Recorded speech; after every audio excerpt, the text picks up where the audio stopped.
नीरू एक फौजी थी। उसकी शादी 2 साल पहले ही राकेश से हुई थी। नीरू की मुलाकात राकेश से एक पार्टी में हुई थी। फिर धीरे धीरे दोनों की फोन पर बातें शुरू हुई और दोस्ती प्यार फिर शादी में बदल गई। नीरू फौज में थी तो अक्सर बॉर्डर पर ही तैनात रहती थी, इसलिए वो छुट्टियों में ही अपने घर रहने आती थी। पर पिछले 1 साल से वो अपने ससुराल नहीं जा पाई थी, सिर्फ अपने मायके में ही रहने आ जाती थी। अरे नीरू, मैं तो खुद तुमसे मिलने के लिए बेताब हो रहा हूँ, पर क्या करूँ, माँ के साथ मौसी जी के घर जाना जरूरी है। हेलो नीरू बेटा, कैसी हो? मैं ठीक हूँ माँ जी, बस छुट्टियां हो गई हैं। सोच रही थी इस बार आप सबके साथ रहूंगी। पिछली बार आप राकेश के साथ तीर्थ यात्रा पर चली गई थी, इसलिए मेरी सारी छुट्टियां माँ के घर पर ही बीती। क्या करे बेटा, सरिता दीदी का बहुत भारी एक्सीडेंट हो गया था, हमें कुछ दिन वहीं रहना होगा।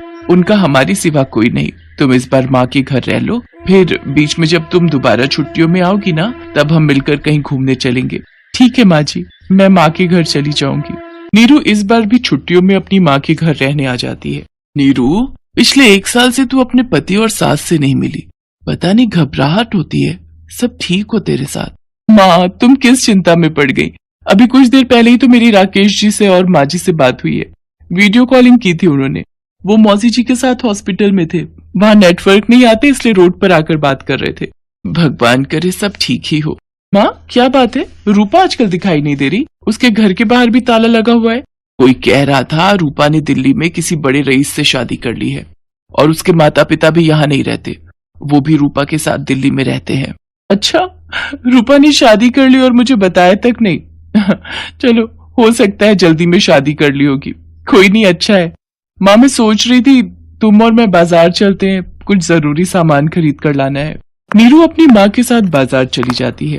बाजार में एक अपाहिज लड़की किसी पत्थर से ठोकर खाकर गिर जाती है और उसके हाथ से सामान की थैली गिर जाती है।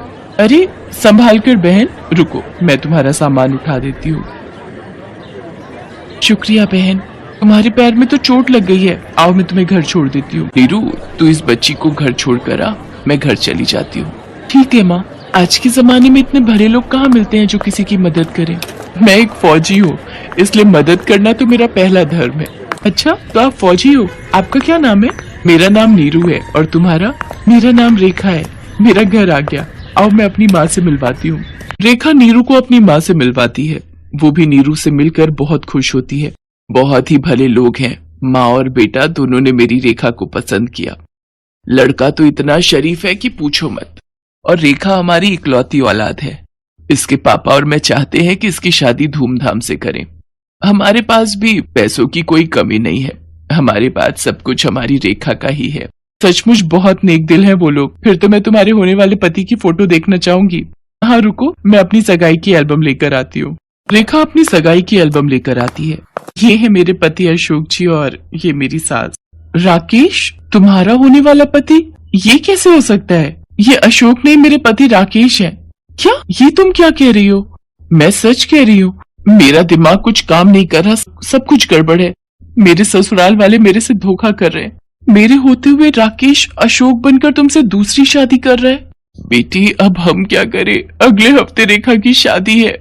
मैं तो कहता हूँ उन माँ बेटों को पुलिस के हवाले कर दो, हमारी बेटी के साथ उन्होंने गलत किया है। नहीं, हम राकेश और उसकी माँ को रंगे हाथ पकड़ेंगे, बस आपको मेरा साथ देना होगा। मैं नहीं चाहती कि मेरा घर बर्बाद हुआ है तो किसी और का भी हो। नीरू की आंखों में आंसू तो थे, पर एक फौजी थी, अपने दुख को मन में दबाना जानती थी। नीरू अपनी आंखों से आंसू टपकने नहीं देती, उसे तो बस उन धोखेबाज माँ बेटों को पकड़ना था।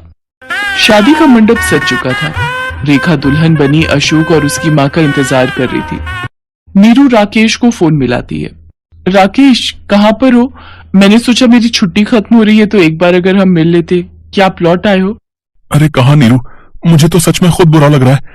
मौसी जी की हालत में कोई सुधार नहीं है। माँ और मैं सारा दिन उनके साथ हॉस्पिटल में ही रहते हैं, तुम समझ सकती हो ना? हाँ, मैं सब समझ गई। ठीक है, मैं रखती हूँ। नीरू से झूठ बोलकर दोनों माँ बेटे तैयार होकर बारात के साथ रेखा के घर पहुँचते हैं। रूपा भी उनके साथ थी। नीरू चोरी छुपे सब देख रही थी। रेखा के माता पिता उसे मंडप में लाते हैं। बहन जी, वो गहनों के डिब्बे और नगद रुपए सब तैयार है ना? नीरू कमरे से बाहर आ जाती है। गहने तो नहीं, हथकड़ी तुम सबके लिए तैयार है। नीरू, तुम नीरू? हाँ, मैं। तुम दोनों मेरी पीठ पीछे पिछले 1 साल से ये झूठ का जाल बुन रहे हो। मेरे होते हुए तुम दूसरी शादी करने जा रहे हो। 1 सेकंड रूपा, तुमने राकेश के बड़े भाई से कब शादी की? राकेश का तो कोई बड़ा भाई है ही नहीं। नीरू, राकेश मेरे पति हैं। हमने 1 साल पहले ही शादी की है। इतना बड़ा धोखा? नीरू मैडम, इन सबसे कैसे सच्चाई उगलवानी है ये हम अच्छी तरह से जानते हैं। आप इन्हें हमारे हवाले कर दो।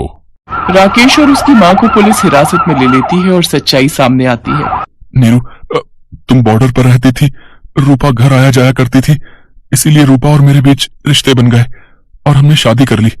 पर हमें अमीर बनना था, इसलिए हमने रेखा को फंसाया ताकि उसे मारकर हम उसकी सारी जायदाद लेकर यहां से फरार हो जाएंगे। पर हमें नहीं पता था कि तुम्हारी मुलाकात हमसे होगी और हम पकड़े जाएंगे। नीरू रूपा को कस के जोरदार चांटा लगाती है।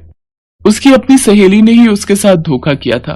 पुलिस राकेश, उसकी माँ और रूपा को धोखाधड़ी करने के इल्जाम में सजा सुनाती है।